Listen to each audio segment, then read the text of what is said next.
بسم اللہ الرحمن الرحیم ان الحمد للہ والصلاة والسلام علی من لا نبی بعد اما بعد عقیدہ ختم نبوت کے بارے میں حدیث نمبر 182 بیان کی جا رہی ہے۔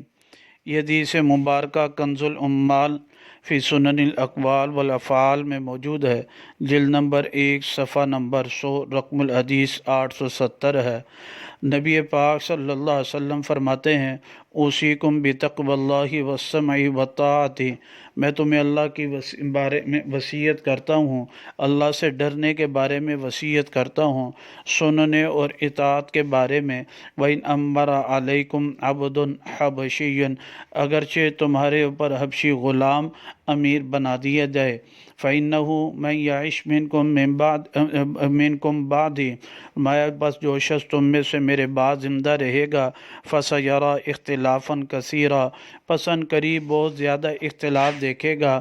فَعَلَيْكُمْ بِسُنَّتِي وَسُنَّتِ الْخُلَفَاءِ الْمَهْدِيِّينَ الرَّاشِدِينَ، پس لازم ہے تمہارے اوپر میری سنت کو تھامے رکھنا اور خلفائے راشدین جو ہدایت یافتہ ہیں ان کی سنتوں کو تھامے رکھنا۔ تمسکوا بہا وعضوا علیہا بالنواجذ، ان کو تھامے رکھنا اور داڑھوں کے ساتھ جیسے پکڑے رکھنا۔ وَإِيَّاكُمْ وَمُحْدَثَاتِ الْأُمُورِ، اور نئے نئے کاموں کے ایجاد کرنے سے بچنا۔ فَإِنَّ كُلَّ مُحْدَثَةٍ بِدْعَةٍ، پس بے شک ہر نیا کام کا ایجاد کرنا بدعت ہے۔ وَكُلُّ بِدْعَةٍ ضَلَالَةٍ، اور ہر بدعت گمراہی ہے۔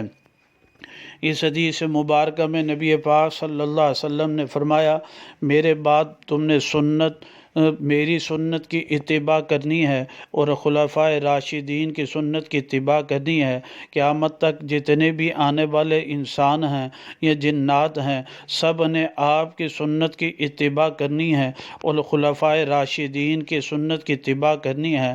اور آپ کے بعد یعنی کوئی نبی نہیں آنے والا۔ اگر آپ کے بعد کوئی نبوت کا دعویٰ کرے گا، وہ دجال بے ایمان جھوٹا تو ہو سکتا ہے، پیغمبر ہرگز نہیں۔